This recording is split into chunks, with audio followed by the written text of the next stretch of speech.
Planète Jardin avec Thierry, notre spécialiste en jardinage. Bonjour Thierry. Bonjour Hervé. Lundi, c'est le 25 et le 25, c'est la Sainte-Catherine. Et paraît-il, d'après le dicton, à la Sainte-Catherine, tout bois prend racine. Voilà, c'est le bon dicton. Hein. Normalement, ça marche à coup sûr à cette époque-là, quoi. Disons que ça reprend beaucoup mieux parce que justement, on va avoir tout l'hiver qui va passer dessus avec toute l'humidité, donc ça sera beaucoup plus facile pour la reprise. Oui, y compris les rosiers, parce que les rosiers, on m'a toujours dit, il faut mieux au printemps que en automne.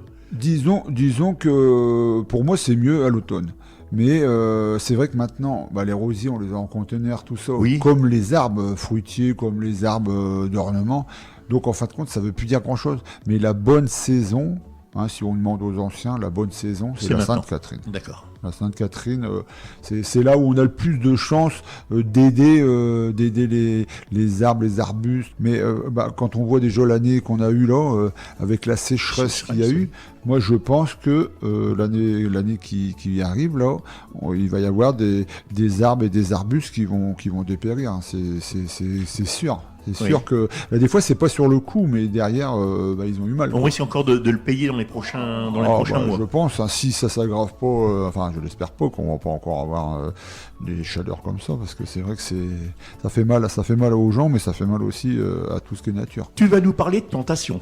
Voilà, de plantation. Donc, il y a quelque temps, on avait déjà parlé qu'on pouvait déjà ouvrir le terrain à l'endroit où on avait prévu de planter des arbres. Oui. Si nos trous sont faits, c'est très bien. Autrement, s'ils ne sont pas faits, ça va être à faire sous peu. Donc, il va falloir bêcher, il va falloir creuser. Il va falloir faire des trous d'environ, par exemple, pour un pommier 50 cm de diamètre, je parle racine. Oui. Donc là, on va creuser au moins 80 cm de diamètre sur 40-45 cm, voire 50 de profondeur. Oui, c'est-à-dire le diamètre de la racine plus un tiers supplémentaire. Faut pas avoir peur de bien ameublir autour et surtout en dessous. Comme ça, les racines, ils partent bien.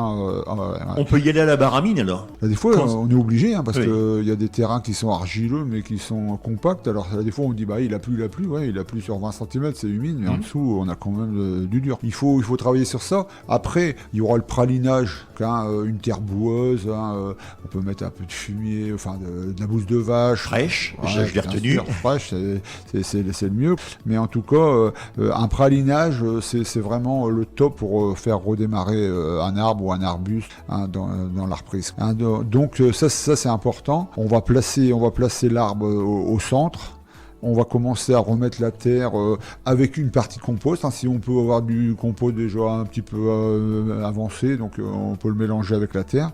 Bien le damer avec un morceau de bois ou, je ne vais pas dire une baramine, parce qu'il faut faire attention, c'est de ne pas esquinter non plus les racines. Parce que souvent, et déjà l'arrachage, des fois, ils sont un petit peu esquintés. Oui. Donc déjà au départ, quand on reçoit l'arbre, des fois c'est bien aussi de le rafraîchir, c'est-à-dire de recouper 1 ou 2 cm les grosses racines, parce que d'abord c'est pas ceux-là qui font le boulot, c'est les petites radicelles. Oui, radicelles. C'est elles qui vont vraiment travailler. Donc en recoupant des bien nets, on repraline. Hop, on repositionne, on va mettre notre compost, tout ça. Mais juste avant de mettre notre compost, tout ça, le mieux c'est d'installer le tuteur. Pourquoi ? Parce que là on sait où on le met, le tuteur.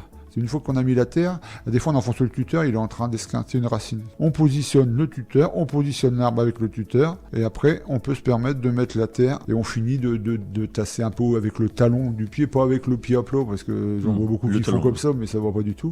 Avec le talon, clac.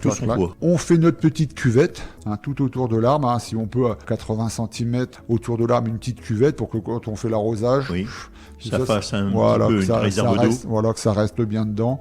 Et surtout, on fait attention quand même que le tuteur ne touche pas le tronc de l'arbre. Donc ça, c'est important. Et encore une chose qui est vraiment très importante, c'est le collet. Le collet, c'est le point de greffage. Oui, il doit être au-dessus de la terre. 5 cm à peu près, au-dessus de la terre. On ne doit pas l'enterrer surtout. Non, surtout pas. Pourquoi ? On va avoir des repoussins qui vont revenir des rejets. Voilà, il va y avoir des rejets qui vont venir, mais pas du greffon. Et bien arroser après. C'est une étape quand même qui est importante pour le démarrage de l'arbre. Juste pendant qu'on est un petit peu sur les plantations, tout ça. Si c'est pour planter des haies, genre tuyaux, tout ça, privilégiez plutôt les charmilles ou le hêtre qu'on peut arriver à...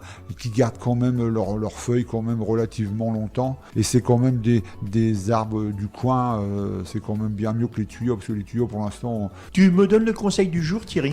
Oui, donc d'installer des voiles d'hivernage, hein, là on n'est plus dans les arbres tout ça, mais sur salade, mâche, tout ça, parce que là le froid il va commencer à s'intensifier. Donc, oui, oui. Le romarin, entre autres, parce que je sais que le romarin, ça craint... Ouais, mais il y a beaucoup de plantes aromatiques qu'on peut pailler, petit paillage de feuilles, tout ça.